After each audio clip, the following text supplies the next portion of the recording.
The University of Manchester Students' Union believes in liberation for all, and everything we do has equality and liberation at its heart.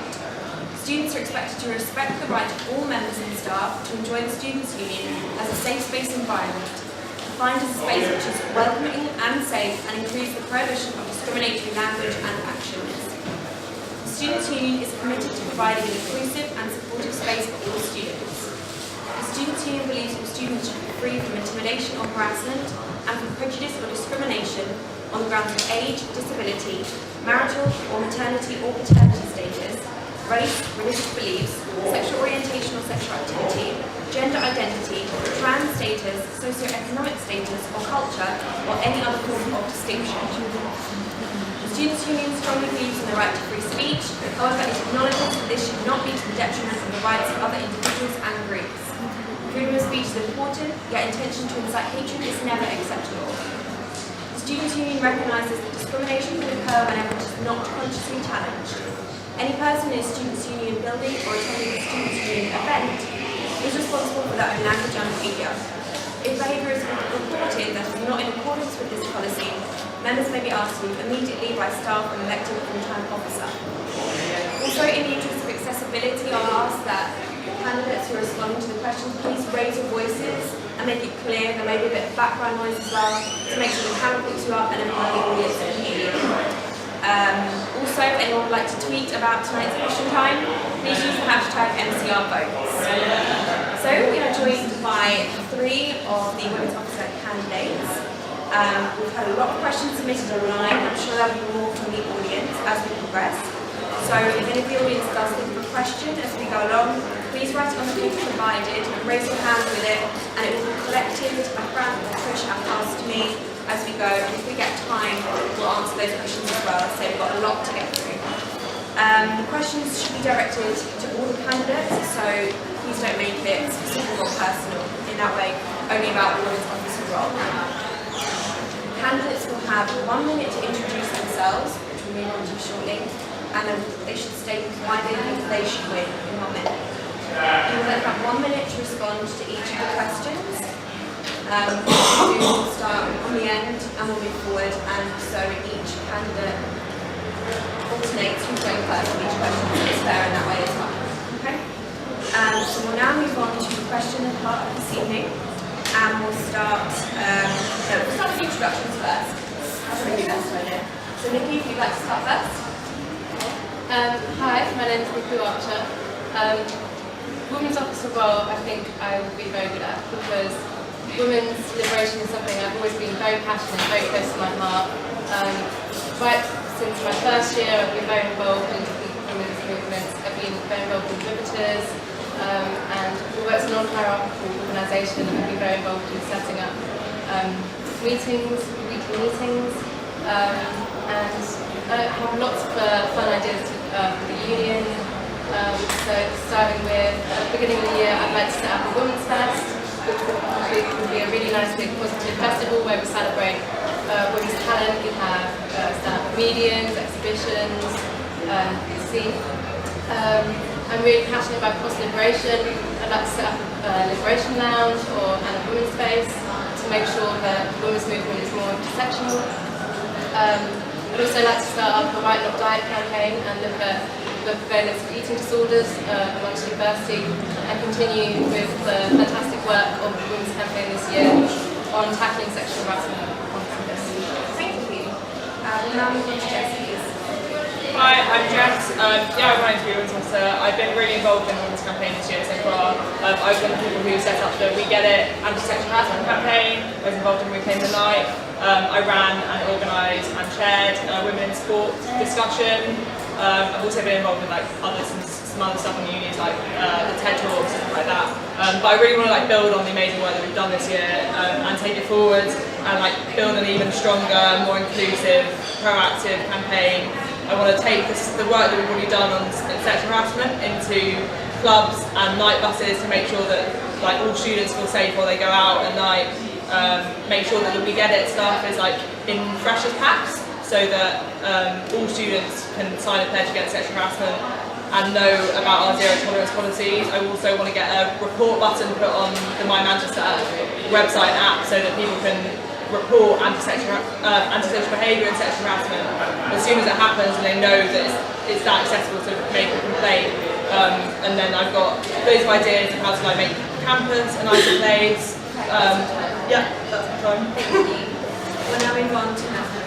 Hi, I'm Anna, and I want to run for women's because I believe in equality, and I believe like the women's movement on campus this year has been really good, but I don't think it's got as big as it could be. Like I've been speaking to women around campus that want equal opportunities, they want all the equal job prospects, but they aren't part of the women's movement or don't class themselves as feminists. So I want to get people like that involved, and I want to get sort of all the men on campus involved in the women's movement as well, so we can start changing attitudes. So if I got a women's officer role, I'd want to introduce more safe zones around campus, continue to fight against discrimination, introduce a student charter pledging against sexual harassment and discrimination, have easier access to personal loans, and improve support on and off campus.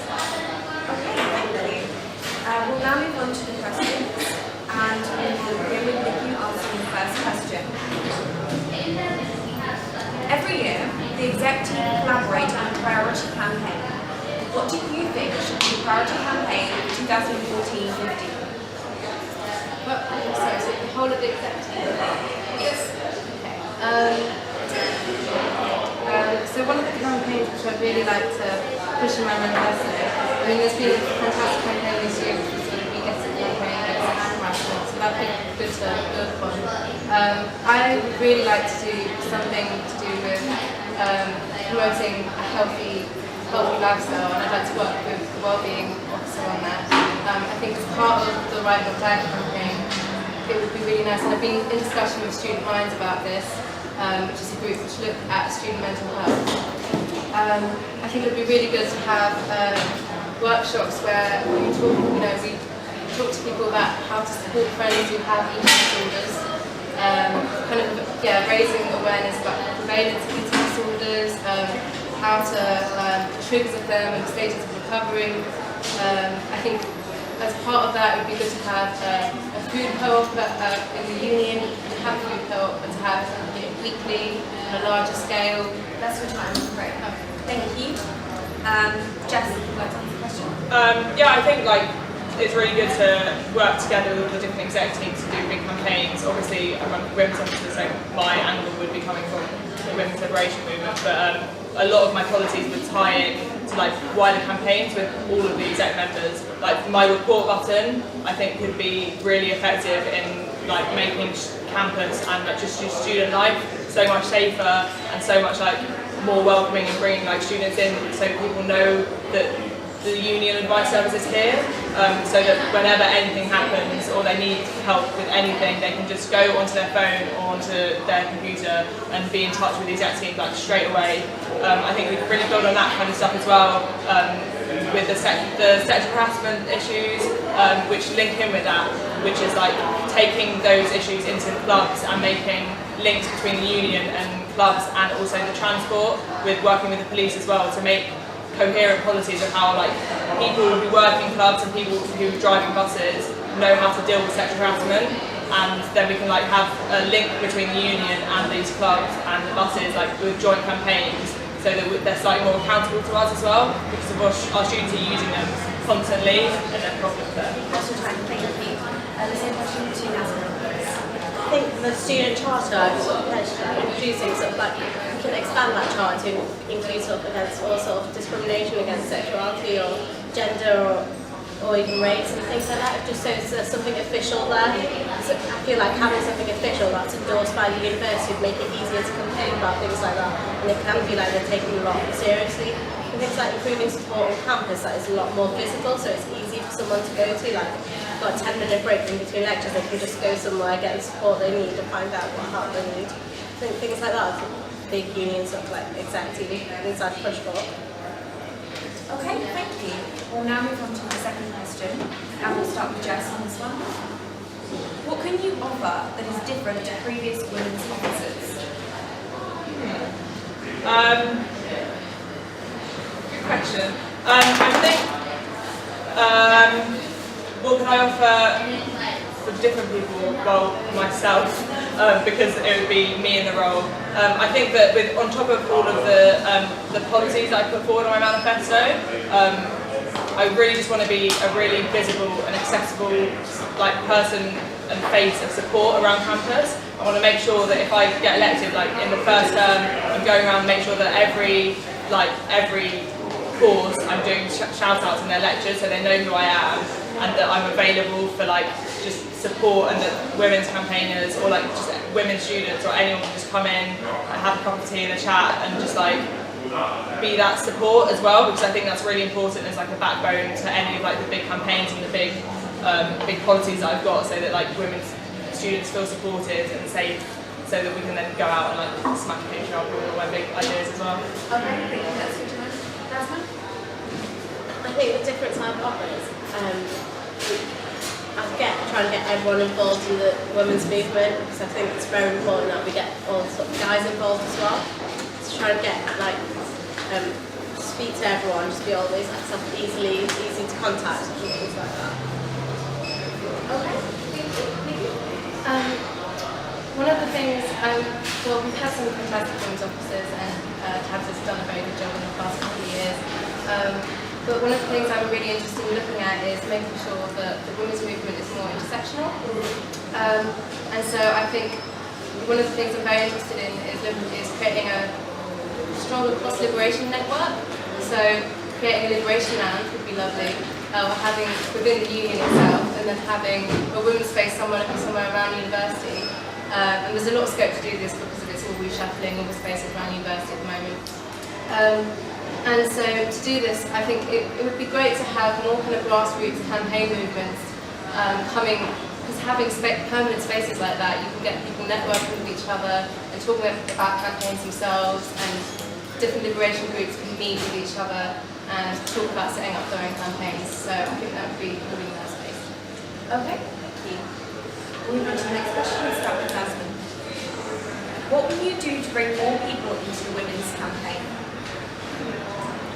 I think I'd hold more events around campus, especially not just during Freshers Week, but throughout the year, because I believe loads of people sign up to it during Freshers Week, but sort of drift out of it. So a campus, an event every 2 months, quite a big one, so just pop in. I think I'd also run I know a lot of events around junior run around alcohol. I know there's quite a lot of groups that don't tend to drink and don't come to these events because of that, so having sort of non-alcoholic events and things like that. Okay, great. Nikki? To bring more people into the women's campaign.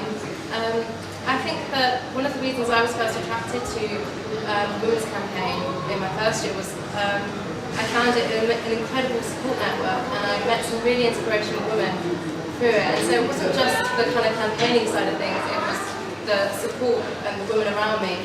And so I think that it's at the beginning of the year, it would be nice to have one big blow-up kind of positive, lovely events like Women's Fest, which I'd like to set up, to get people kind of immediately involved and immediately interested, and kind of show that the biggest part of women's movement or feminism is meeting inspirational women and the empowerment which being part of a movement can give you. Yeah, I really, as I said in my introduction, I really want to make the women's campaign even more inclusive and diverse. So I've got a few different ideas of how to bring women who might not already be involved into the women's campaign. So building on the Women's Voices Amplified series that we've already got, I want to really make sure that the union and the women's campaign is catering to what all women students want with that kind of thing, and making it, opening up to more music events, comedy, stand-up comedy, stuff like that women are underrepresented in, but also areas like business and finance that the union doesn't often speak about, because the people tend to be involved do tend to be more concerned about political and social stuff, which I also really care about. But I think to bring more people in through that, I want to set up a focus group between women who are in sports teams to see how we can make the AU more equal, because I think that's a huge amount of women who they have equality issues in the AU, and we need to bring them in, and then also encourage all faith and nationality groups to set up their own women's groups, like ISOC Sisters, JSOC women are setting up at the moment. Yeah. Okay, so we'll start with the next question with Nikki, please. What have you been involved in during your time at university that will make you a good women's officer? Well, I've been involved in a lot of different movements, women's movements and other kind of general left-wing movements, I guess. So last year I was part of Manchester Against Freezing Cuts, this year I'm part of Reclaim the Campus. So I've been very much part of the different kind of organisational parts of different groups. So I know how to, I feel like I have a good scope of understanding how to organise different meetings and events. So last year I was technically the chair of MAFAC, even though we didn't really have a chair. Also, you know, I've always been part of big campaigns. So this year I presented a motion to get the Sun boycott from the union, and I went around and I, you know, interviewed different lecturers and students and put forward this campaign video, and it got passed by 80%, which was really fantastic. I was part of the boycott against Coca-Cola. That's just happened today. Thank you. Jess? Yeah, I've been involved in a lot of stuff that the Women's Campaign has already been doing this year. So I've got a lot of experience of like setting up like campus-wide campaigns like the We Get It, which is a student charter against sexual harassment. I've also been involved in Reclaim the Night, which like big organising role in that, and just understanding all the different areas of that and the things you have to do, which is very complicated. But I think that's like put me in good stead to organise it next year, and like things that I want to do differently with that as well, and like open it up to more like different people and get more people involved in that. Also, the Women in Sport event that I organised gave me a lot of skills to like bring in panellists and how to like contact them all and like liaise with it all. Was a lot of like logistics, to be honest, but I think like just that of like those three different things, just taking the visioning of like what we wanted to do with those things with like in a women's campaign forum, which was like a really positive space, and like doing all the logistics and doing all like the legwork to like bring it through and deliver it at the end. I think that's taught me a lot and will be helpful next year. Thank you. Leslie?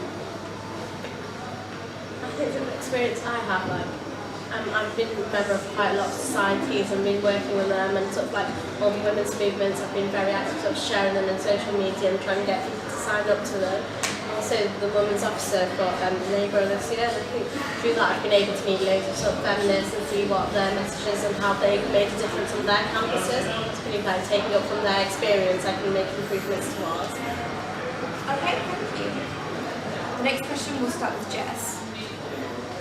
In what way have you participated in previous Reclaim the Night marches, and what would you like to do with them in the future?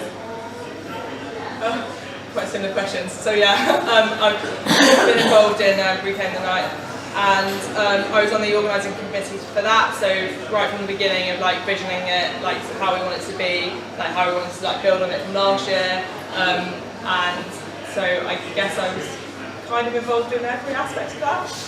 In like the march, like contacting community groups, actually like doing the march, like the after party, getting speakers involved, all that kind of stuff. I think something that we did want to do this year, but got kind of like lost in all of the amazing amounts of work that we had to do, was do like an event beforehand, like a non-alcoholic event, which is more accessible and for people, especially for people like younger people and people who were coming by themselves, to come and like chat through the issues around Reclaim the Night over kind of like a tea, coffee, cake kind of thing before, and then bring them in and like make them feel comfortable, then go out and meet everyone else. It'd be really nice to do that next year. Thank you. During my first year, I only went to the Reclaim the Night march, but I think this year, sort of steward at her, and I went to help make videos and things like that. The difference I'd make to Reclaim the Night is have more workshops around it, just so to get the issue out there, get the issue talked about, and see sort of like hopefully change some people's attitudes to it. Because I found this year, like going down Windsor Road, it was quite the chance we were getting past were quite negative. There were people heckling. It's just trying to get those people more involved and sort of change their attitudes. Okay, thank you. Thank you. I've been involved in Reclaim Night for my past 3 years in Manchester, and I wasn't as involved this year because I didn't want to steward, because in my first year I had a terrible experience of stewarding where we weren't allowed to walk on the roads, and I had to steward people telling them to walk on the pavement, and I didn't want to do that. But basically, so getting down to it, I think having a non-alcohol event would be really good afterwards, because I've been talking to iSource officers, and they find it highly accessible in that way. And I think reaching out to more community groups as well, we've tried that a lot, but I think getting even more, having a lot of friends who are youth workers who want to get their friends along, get their groups along. I think, a series of more build-up events would be great. But yeah, at the end of the day, like the weekend and I, past couple of years has been so great. I don't know what to say more than this. Next question, we'll start with Nazmi. As Women's Officer, what is your view on the Mancunian and some of the possibly sexist articles they've published lately?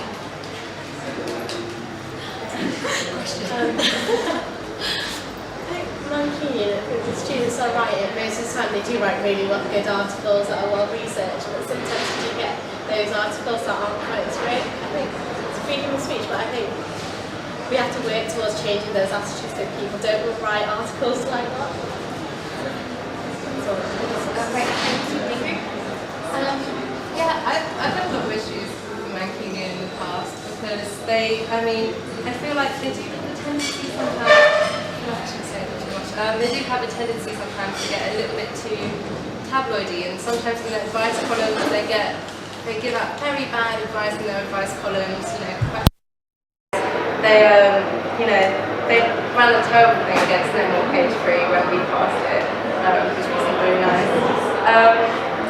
Sorry, what was the question again? What would you do? As Women's Officer, what is your view on the Mancunian and some of the possibly sexist articles they've published lately? Oh, right, yeah. So I think that there should be, because it is a student's newspaper, I think that there should be more, they should be more about what they write. Because, at the end of the day, for union and universities, it should be a safe space and it should be an accessible place for everyone.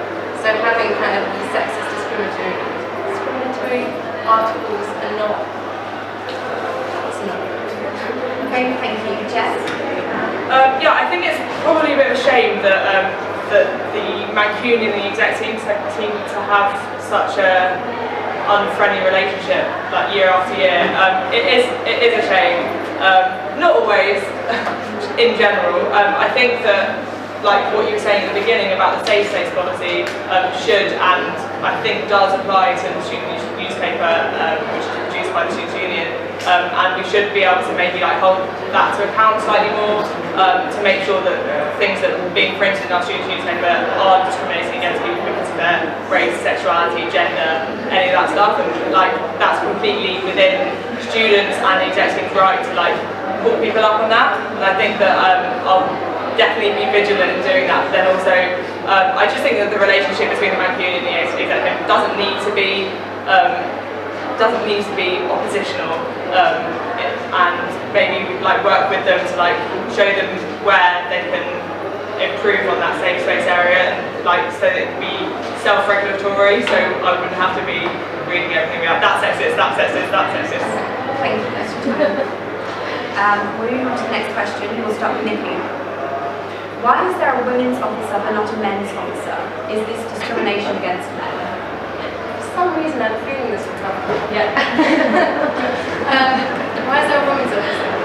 Because women's issues are so everyday and so prevalent, and sometimes being a woman, it feels like you're just constantly, I don't know, there are just such everyday issues to do with being harassed on the street and your own self, your own view of yourself and your own, women are very much presented as the other, and I think that there are lots of men issues surrounding, masculinity, but if there was a men's officer which addressed, the fact issues surrounding masculinity, the fact that men feel the need to have to provide, or they feel like they're pressurized to act in kind of animalistic, violent ways. If there was a men's officer which addressed all of those issues, then that would be great, but for some reason I feel like that would Jess?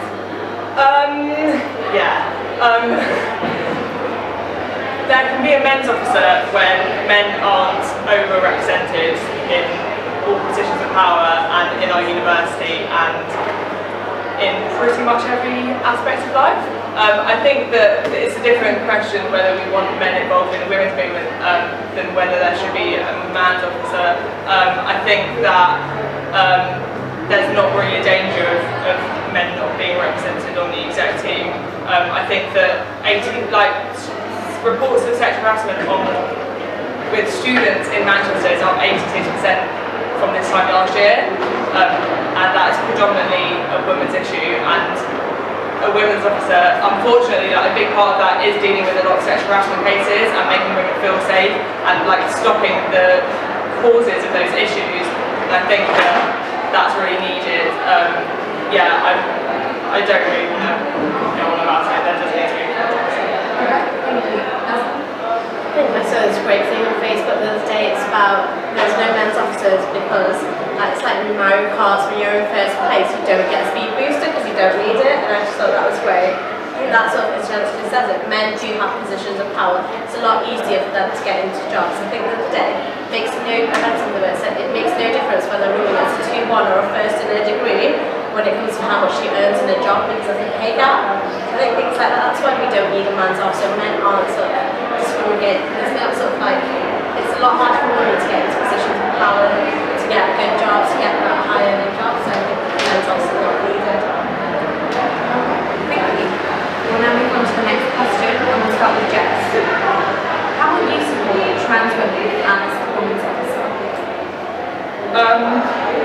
Well, I treat trans women as every other woman in that I'd be representing self-defining women, and they can come and get involved in any women's campaign stuff whenever. I think that the more cooperation with the LGBTQ society would also be great.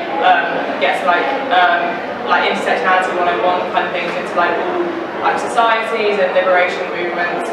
And my door will always be open for anyone who has any issues, and to make sure that they feel supported. And as a cis woman, I have to be open to what trans women can tell me that I can help them with, and I'd be more than happy to do that. But I think fundamentally to treat them just like any other woman.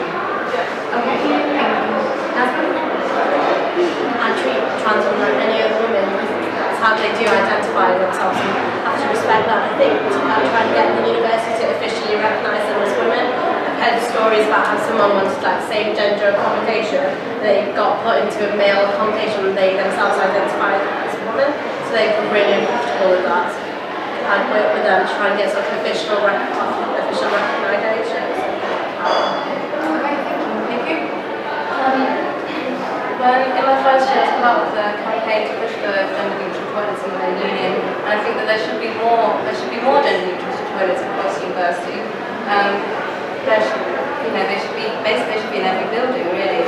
And I think that one of the benefits of third wave, or maybe we're in our fourth wave now, of feminism is that there is more of a focus on intersectionality, and that's I'm really passionate about intersectionality, and this is why one of the main points of my manifesto is cross liberation. And I think that having those spaces, having Liberation Lounge and having a women's space, any self-defining women, would be a really nice place for people to network. And I think that the union should be, and the university should be, a safe space for everyone.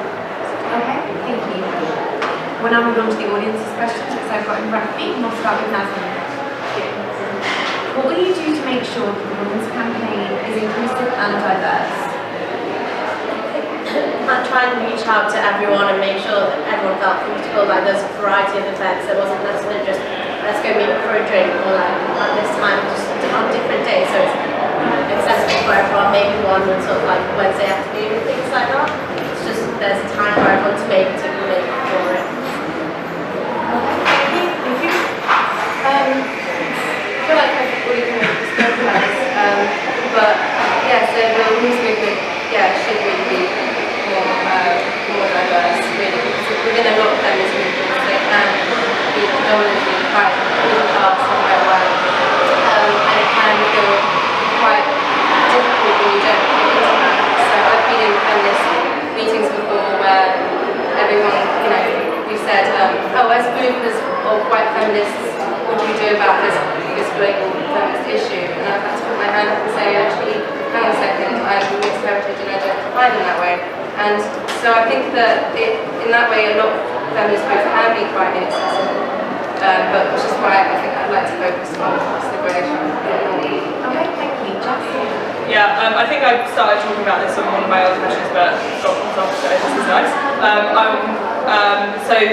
I started talking about what I wanted to do with faith and nationality societies, which is basically, I saw sisters have already got it. I've just come from one of their events actually. It was really nice. It was cake decorating.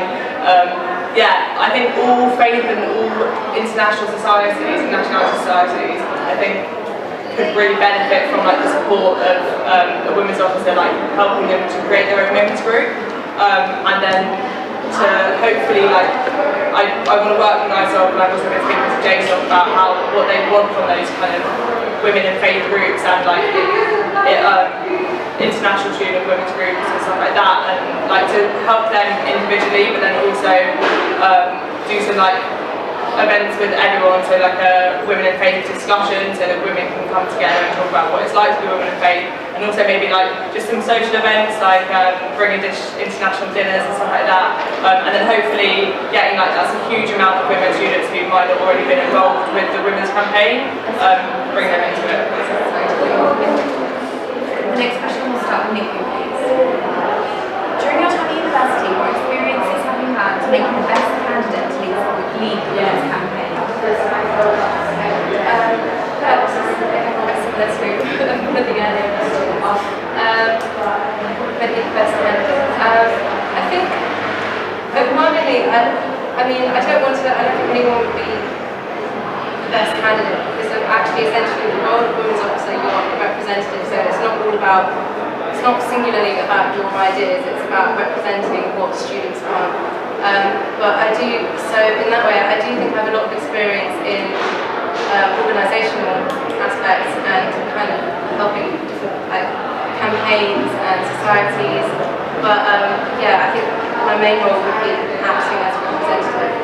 And I've got a lot of experience in campaigning. I was an exchange student for a while in New Zealand, so I know what it's like to kind of have to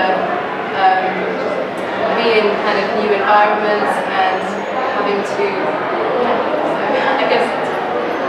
Thank you. Jess? I've already kind of answered this question, but I'll just bullet point it for you all. I've been involved in a lot of things already with the We Get anti-sexual harassment campaign, Reclaim the Night, like the women in sport stuff. I'm building on all of that kind of thing to like make the women's campaign more inclusive and diverse, and just like continue the work that we've already done, like, and expand it to like all areas of university and student life. I think that I've got the experience to do that, and I've got like more ideas like building out that like Reclaim the Night bus. I really want to work with the police and the transport providers to like make sure that like that it's not a lottery like who your bus driver is, and like if you're sexually assaulted or harassed on a bus, like they have like a coherent policy of how to deal with that. Same in nightclubs. I just think like that stuff needs to be done, and I really want to do it. Okay, thank you. Now, Got involved in loads of campus societies, and I believe I can talk to different people, see what their problems are, and tackle those issues, as well as ideas about more safe zone around Manchester, which I think is really important, like even on a night out to feel safe when you're in the middle of town or whatever. okay, thank you. Next question will start with Jess. What action will you take about the continued presence of the SWP on campus? So for anyone who doesn't know, the SWP is the Socialist Worker Party, and there's been a lot of issues over the last couple of years with rape apology within their party, and students at this university in particular have had issues with members of their party harassing and doing horrible things and saying horrible things to students that we're not going to get into. I've already been involved as part of Reclaim on Campus. We set up a women's law to discuss how we want to deal with the presence of SWP and their materials, which can be really offensive and triggering to a lot of women. And we came together to discuss a policy of how to approach them and tell them that they could be basically that as individuals they could attend our events, but they couldn't bring their party materials or recruit students because a lot of their materials are offensive. and we came up with that together and then took it to the wider group and create a document and give it to them, and I'd like to see that continuing to happen, and like to see the exec team like really opposing like their presence on campus and like making sure that students know about the awful stuff that they've done and that they've said. I've really sort of like counter campaigns against them, like next Thursday let's have someone handing out positive messages and sort of like trying to speak to them and trying to get them to change the sort of attitudes and trying to get them to move on campus. It's really disturbing a lot of people. Okay, thank you. So yeah, quite over the past couple of years, there's been a lot of issues with the SWP, and so last year I was part of Manchester Against Abuse and Cuts, and it was just before the whole rape scandal came out. But it was, even before that, there were a lot of issues to do with the way that the party is structured, and just general opinion on gender is pretty shoddy. But so this year, we're part of the same group, Reclaiming Campus, and we gave them a declaration saying that they can't promote themselves, can't promote the party at events. They haven't really received it very well so far. So I guess it's up to discussion from here, earlier. But it's on campus they are, they don't make women feel safe on campus, so we need to continue to work. Okay, thank you. Now, the next question will be for you. Alex Nikos, SWP leader and professor at King's College London, is speaking at an academic event on campus. Is disruption and sexual protest tactic given the rate of apology in the SWP?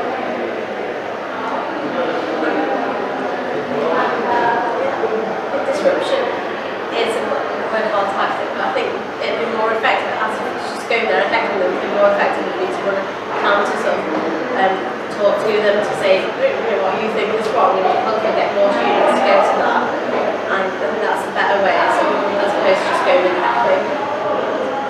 Thank you. I was just in discussion with this about someone earlier, and it's a very difficult situation to know how to handle because, yeah, as I was saying, it doesn't make women feel safe on campus. I mean, there are lots of different approaches we can take, and I'm not sure what the best one would be, but I don't think that they should be allowed to be. I think that we should push to not let them continue, and maybe leave them outside of the events. But because they weren't invited by the SWP, but by a separate organisation, it's quite difficult to. Okay, Jess? Yeah, I don't think that disruption is a bad thing, especially because I think a lot of people attending that event will be very aware of the awful things that particular person has done and said. But I think that my main thing about this is that it's a very sensitive issue for a lot of people, and I'm not going to sit here and say what tactics should and shouldn't be used, because I think that actually everyone can deal with their own oppression and their own upset about this issue in the way that they feel that that's healthy for them. And I just want to make sure, like, if I was women's officer, that those people felt safe and supported by the university to deal with that however they wanted, and that we would be supporting them and having their back and make sure that they are alright, which is quite upsetting. Okay, thank you. Well, now we want to the final question for the position of women's officer, and we'll start with you. If you could invite one person to reclaim the night and money was no object, who would it be and why? Wow. I don't feel like, are we allowed to choose the people who are dead? I'm not sure. I've submitted it as a question. Anyone in the world? Oh wow. Okay. I'd say Frida Kahlo. I don't know if you have Frida Kahlo or not. Apart from that, what women would I like to invite?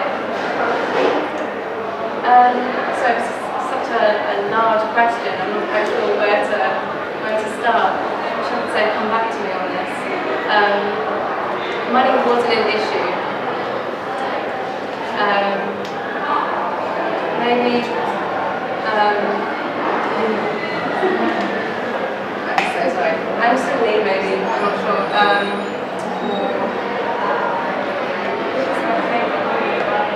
Malala, she would be great. I'd love to have her on to talk about women in education.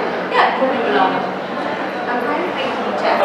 To the word out of Malala, I was just thinking that'd be really cool because she's obviously a huge name and she spoke at the UN, so obviously it'd be very expensive.